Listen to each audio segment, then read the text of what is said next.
You're now tuned in to the Desire to Trade podcast, a show where we bring you the best figures of the trading world and teach you how you can become a successful trader. This is your host, Etienne Crete.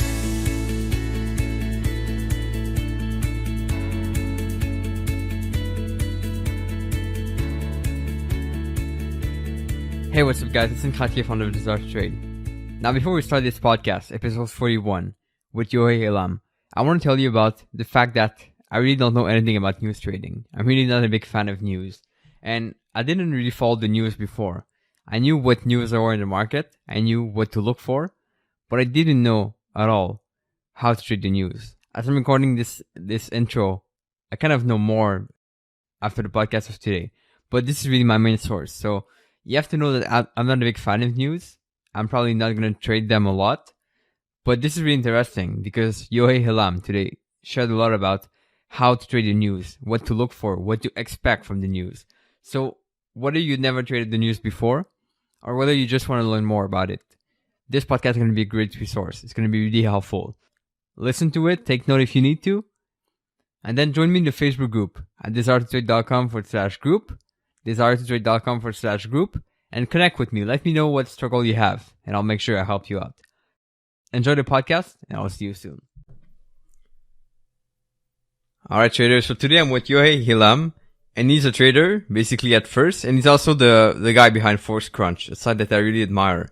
That site has a lot of information about news, about trading, and about everything you have to know basically to trade.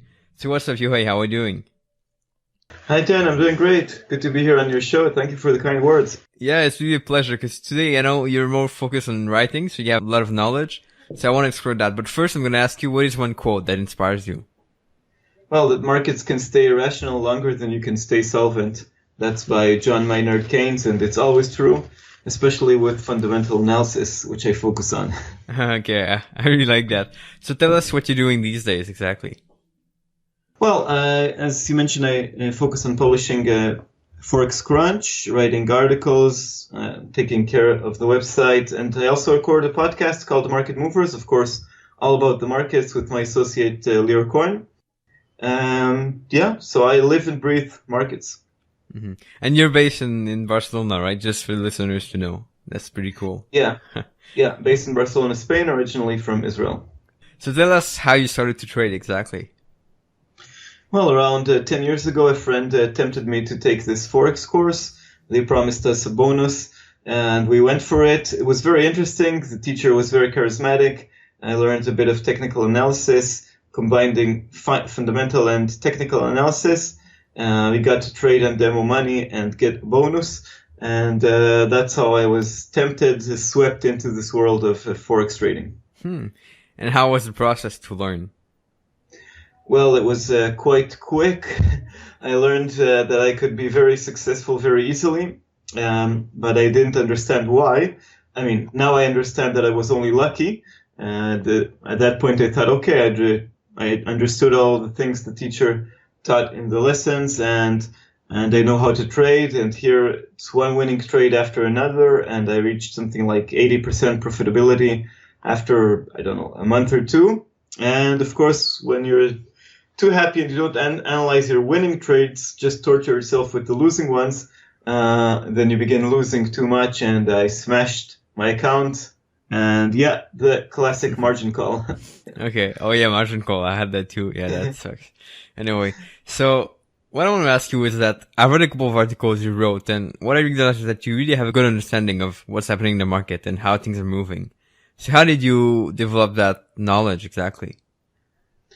Well, I guess like with anything you do seriously in life, just by experience, by reading a lot, following markets, understanding. Also, another important thing is bouncing off the ideas with other people, because today, of course, with the internet, with fast internet, with Wikipedia, with so many great resources out there, you can really teach yourself a lot. And that's great, but in order to develop your process of thinking, it's also important to bounce the ideas against other people, to consult, to have them bounce their ideas against you. So I guess hard work, step by step. And did you ever go to school to learn economics or stuff like that, or no? I took just 2 courses in economics, but what I study is computer science. Okay. So I worked as a computer programmer for many years. So it's more of an on-the-job training. Yeah. So how did you get to like finance and economic in the market? Is that a passion you had?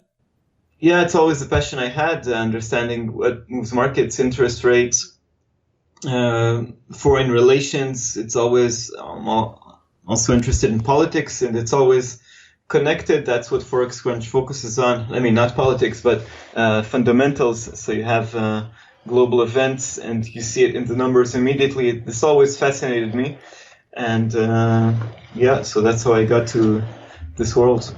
Okay. I feel like this is going to be really an interesting episode because I almost don't use fundamental analysis to trade. So I only focus on technicals. I know what news are coming out. I know what's happening, but I don't use them to trade. So could you give us an overview of what's important in the market in fundamental news? As with any market, it's speculation and expectation. So in general, if interest rates are higher in one country, the money tends to go in that direction than from in the country where interest rates are lower. Okay, but it's not only what's going on at the moment, but also expectations for the future. And what makes the more day-to-day moves is the change in expectations, the speculation, and sometimes it's very moody. The mood swings change quite quickly.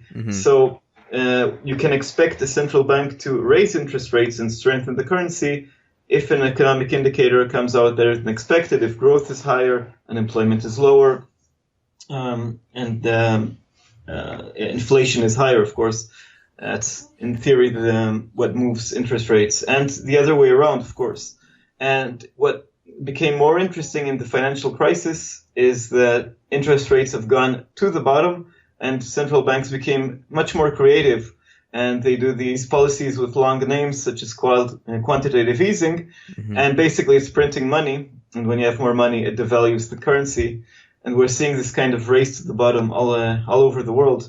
So I cover those events which make the big moves in markets, but as I said at the beginning, sometimes we don't have the very, very straightforward moves.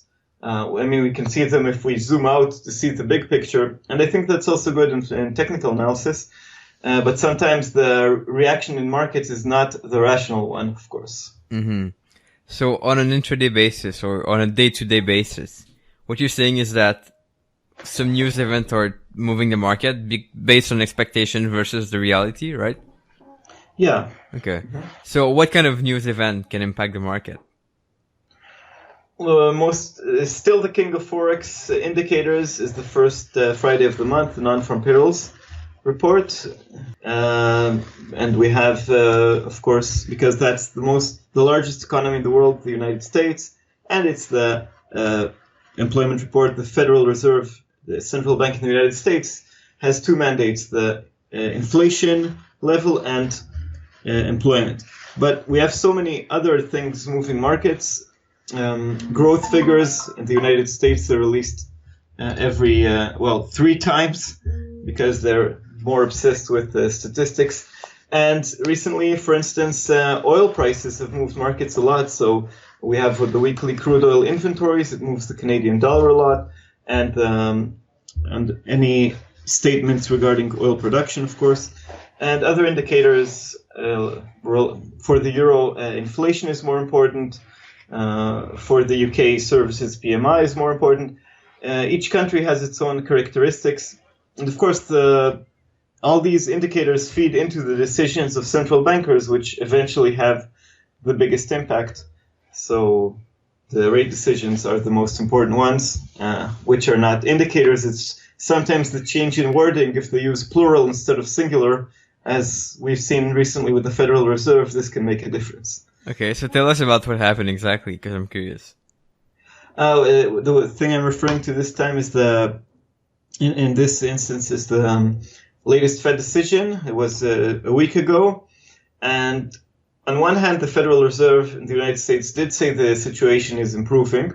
So you would say, okay, that's good news. They're about to raise rates and stronger dollar. But they said that they'll take into consideration a few factors towards the next meetings.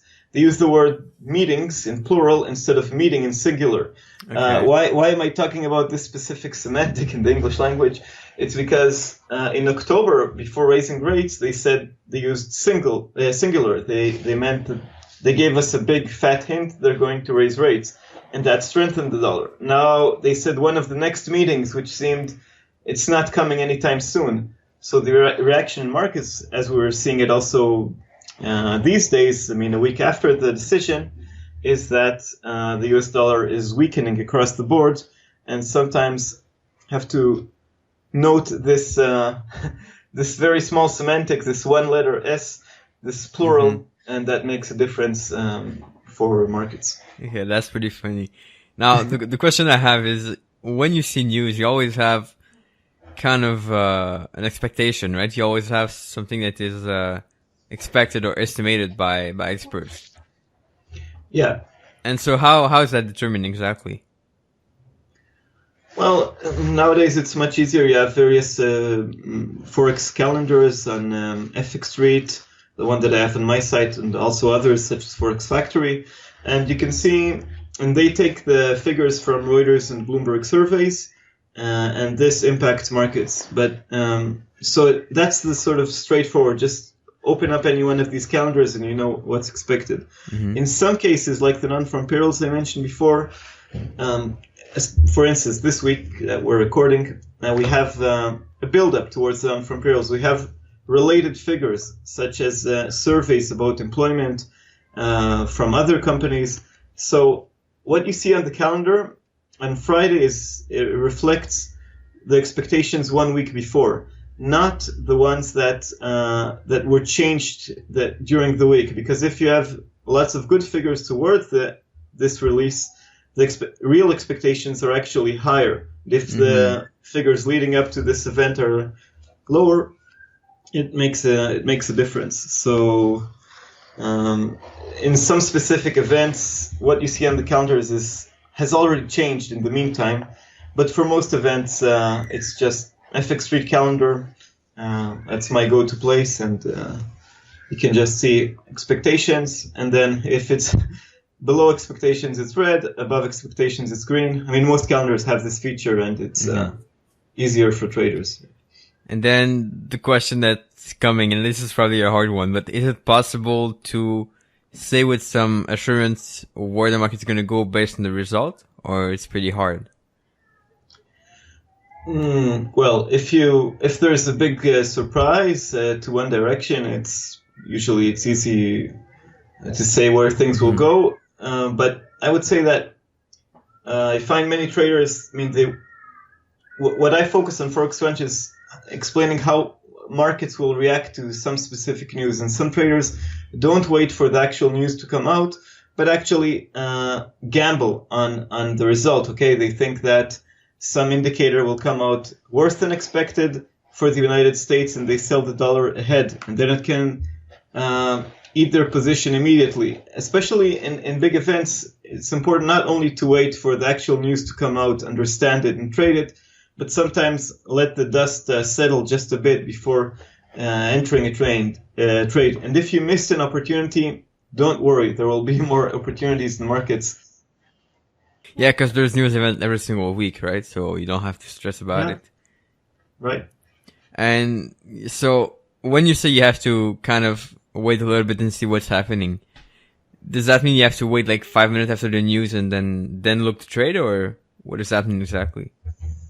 No, if you want to trade the news and it's a clear picture. For instance, one currency that I like is the Canadian dollar, and I mean, I know many traders are not following that, but you don't have to really have the algorithmic trade or have a supercomputer or something like that.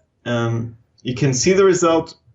If it's a clear beat on expectations, the Canadian dollar moves higher, but step by step, you still have time to enter the trade. I would say within a minute. I mean, you do have to be close to markets.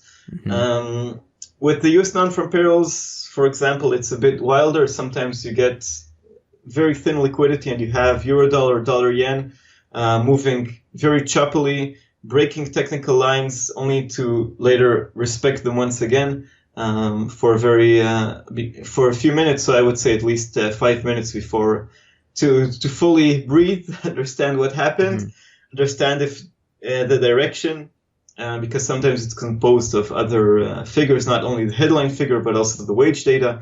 So again, each event has its characteristic, but in any case, it's important to understand what happened and making a more informed trade and not an impulsive one. And how do you deal when you have several figures that are published at the same time? Well, you can just miss the trade and nothing happens. Okay. There are so many other opportunities to trade the news or to use other techniques as you focus on technical trading. So no need to rush into. I mean, if you're returning to the same example, sometimes you have the U.S. non-farm payrolls and the Canadian jobs report released at the same time. That's just an opportunity not to trade dollar CAD. But if they're released separately and there's a focus on the Canadian dollar, it's a great opportunity to trade the Canadian dollar. So tell me if I'm wrong, but what I feel is that the most liquid the pair is, so like Euro USD would be more liquid, then the move's going to be more reactive, right? It's going to be bigger probably, or changing faster.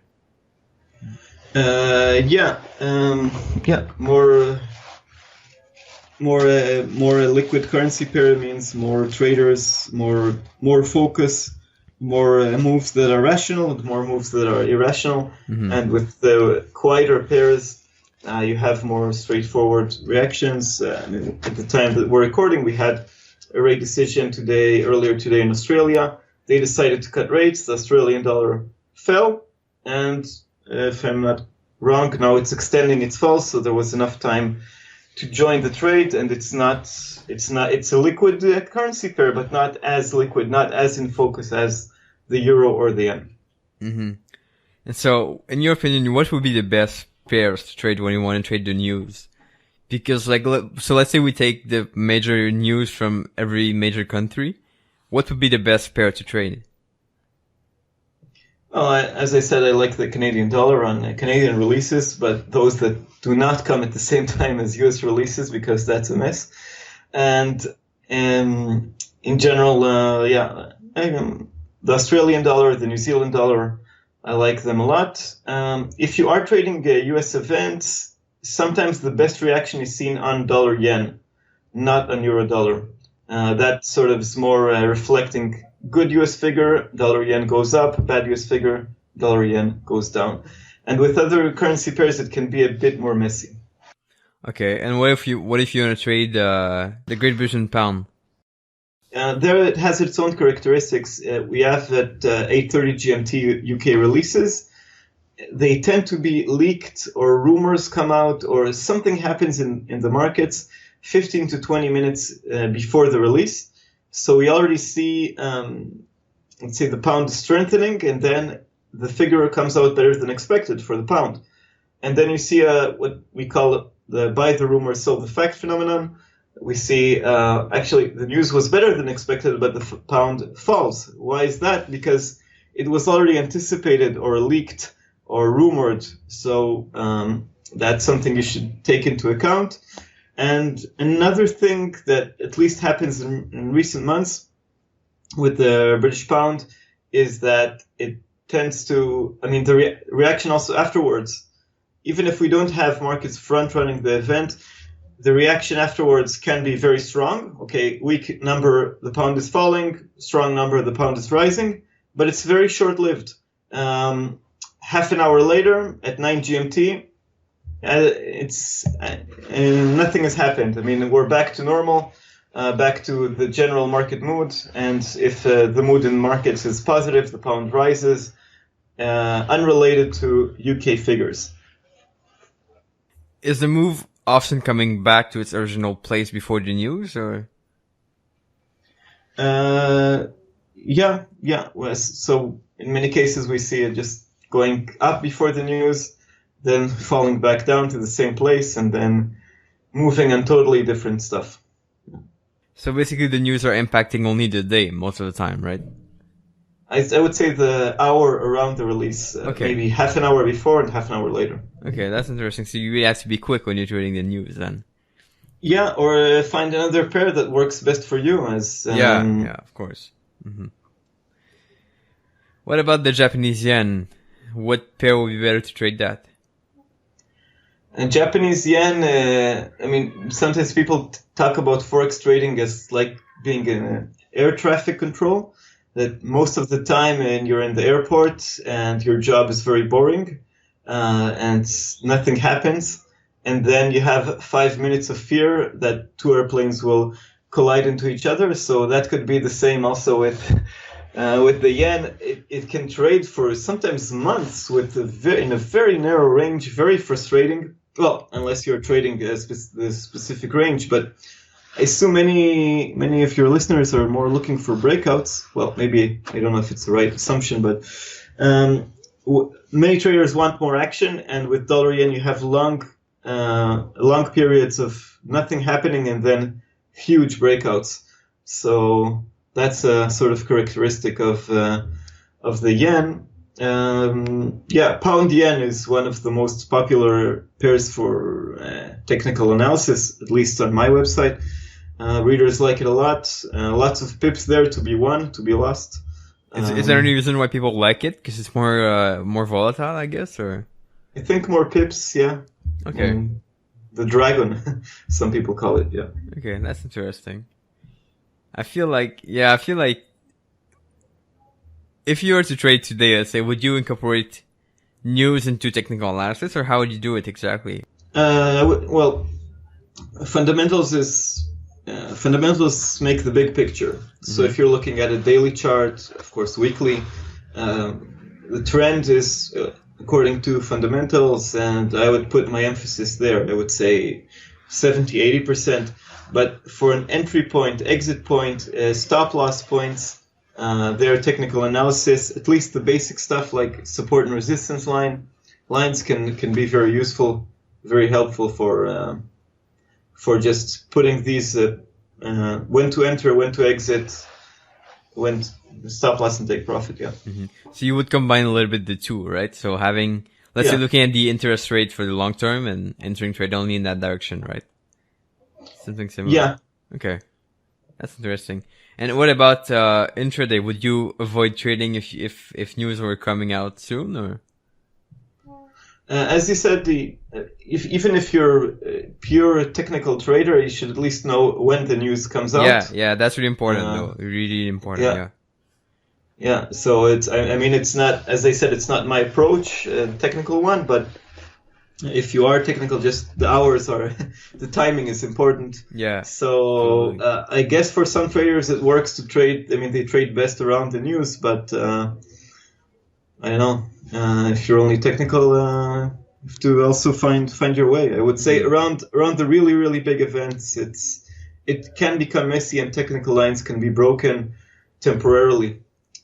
Big events like great decisions, NFP, things like that. Because that's the thing with news. There's no way of predicting what the move's going to be, because it can move a little bit before and then the opposite direction after. So there's no way of knowing it in advance, right? Yeah, and sometimes liquidity disappears, especially around non-farm payrolls, but also around other events, just in the minutes before, so you can see these very, very choppy moves and breaking technical lines only temporarily. Do you find that speeches are more volatile than simply a news? Depends on what speech. I mean, one of my favorite central bankers is Mario Draghi of the European Central Bank. He always, triggers a lot of drama around the press conferences. But it's not the case for Janet Yellen of the Federal Reserve, even though, she's the most powerful central banker in the world.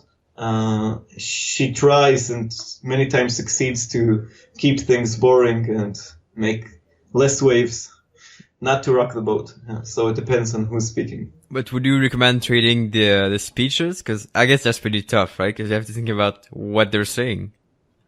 Yeah, I would say that's a bit more advanced. I mean, it's much easier if you're getting into fundamental analysis.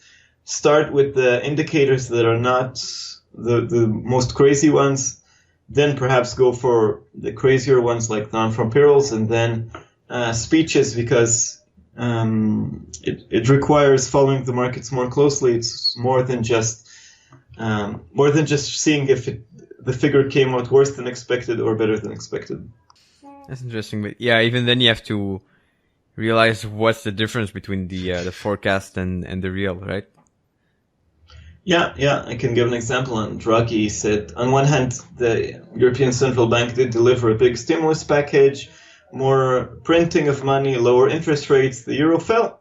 But then during the press conference, he also said that, okay, we're done for now, that's it. Not in these words, but that was his message, and the euro went back up. So people that got into euro-dollar shorts just on the initial news and did not wait for the full explanation in the press conference were lost money on that event. Mm-hmm. Obviously, I guess if anyone is going to trade the news, the important part is to have a stop loss and to protect your capital, right? Because I guess the moves can be pretty hard sometimes. Like you see these big moves some days. So yeah, well, as with technical trading or trading in general, you just have to understand what you're doing and not jump into markets, because that would be gambling. Mm-hmm. What are some of the biggest moves you saw with the news, let's say? Well, just in the past few weeks, we had the yen in focus. We had reports that the yen would basically pay banks to lend money. It means printing a lot of money into the Japanese economy, and the yen crashed a lot. Dollar yen, for instance, went from around 108 to almost 112 in a matter of a few days. And then we had the decision itself, and the Bank of Japan did nothing. So we turned all the way around from, I think it was around 111 before the event, and we're basically at the 105 handle now. So these are the big dramas. That's the most recent big drama we've seen. Yeah. And what are some of your best source for information? Well, there are a few websites I follow closely, as I mentioned, FX Street, Forex Live. They do a great job as well in covering real-time news. I use the Forex Factory calendar as well. Sometimes I have Bloomberg TV open. It's useful, well, especially for catching up in the morning. Later on, I don't watch it so much. And occasionally Reuters, and of course Twitter. For real-time news, Twitter is the best source. I put up a list of my sort of best Twitter handles to follow, Twitter accounts for Forex trading. Yeah, that's really useful though. Yeah. Yeah. Good point. When you look at Bloomberg in the morning, what do you look for exactly? First of all, to catch up with the news while I drink my coffee, so they sort of summarize everything that happened. Sometimes, of course, it's not only Forex related. And they also usually, in the mornings before a trade opens, they have the calmer interviews, and some of their guests are very interesting to follow. As I said, it's best not only to hear someone, but also to have an interaction. But at least when you're alone, sometimes it's interesting to hear also other opinions. It's also a great source. So I want to remind people that if they really want to get like some detailed analysis and everything, I think Forex Crunch is even like probably the best place for that, because it's really well done and everything. So how can people find you, and how can they find all that good stuff? Forexcrunch.com and Twitter handle at Forex Crunch. And you can also look for the Market Movers podcast, because if you're listening to us now, you're listening to a podcast. And of course there's a contact form on the website, and you can get in personal touch also through the forum, also through Twitter. So, yeah. It's cool. That's it, I guess. So what kind of goals do you have for the future? That's a great question. That means I don't have a clear answer, but I think in the past 6 months I'm doing also the live market open, sort of a video program every morning, which is, well, I show charts and a few slides and also my face a bit. So I think covering more events in live video, I think that's an area I'm going to dive into a bit more. And it's becoming easier with Periscope and Facebook Live events and things like that. And yeah, I think this is great. And what's your main motivation to do all this? Well, helping traders understand what's going on in markets. Technical analysis is great and certainly useful, but for me it's important people understand why things are happening and why things will happen. Mm-hmm. And I want to share this knowledge, and I'm quite passionate about it. So I think if you do something that you like, usually do a better job than just doing your job with the boss telling you what to do. Definitely. So I just want to remind the listeners that I'm going to do a big summary for this interview because we talk about a lot of stuff, and all the show notes are going to be on desiretotrade.com. So if people want to check that out, desiretotrade.com, they're going to be able to find your interview just by typing your name, Yohay Elam, or anything similar. And Yohay, I have one last question for you, which is if you could give only one piece of advice for traders, what would that one piece of advice be? Well, never risk more than 2% of your account. Otherwise, you can liquidate your account too fast. And with the losing trade, at least you have the lesson. But if you liquidate your account too quickly, you'll never get the lesson. So the rule of thumb that is 2%. Yeah, it's a tough lesson, but yeah, good point. So Yohay Elam, thanks so much for being on the podcast. It's been a pleasure to have you here. I think I learned a lot. I know I'll definitely be a better trader afterward. And I guess a lot of the listeners will also be better after that. So thanks so much. It's been a pleasure to have you here. And for all listeners, I'll see you in the next episode. Alright guys, so was that enough to push you to trade the news? I hope it was useful for you guys. This is really interesting, how to trade the news. So make sure you take something from the podcast that you're going to apply for yourself. If you're just listening to the podcast, it's good, but if you apply, it's even better, 100 times better. So I'm still going to leave you with some music from my friend Daniel Hossford. Check him out at thedynamoexperience.com. But I do want to remind you that you can check out our Facebook group at desiretotrade.com/group, desiretotrade.com/group, and check out the free resource, desiretotrade.com/free. I got a couple of good feedback about the podcast recently, so I'm guessing you guys love it. If you love it, leave a review as well. That will help me a lot. Because we want to share the message about the podcast. We want to help more people. Feel free to reach out if you have any question. You can find me on Facebook as well. And I'll see you in the next episode. Ciao.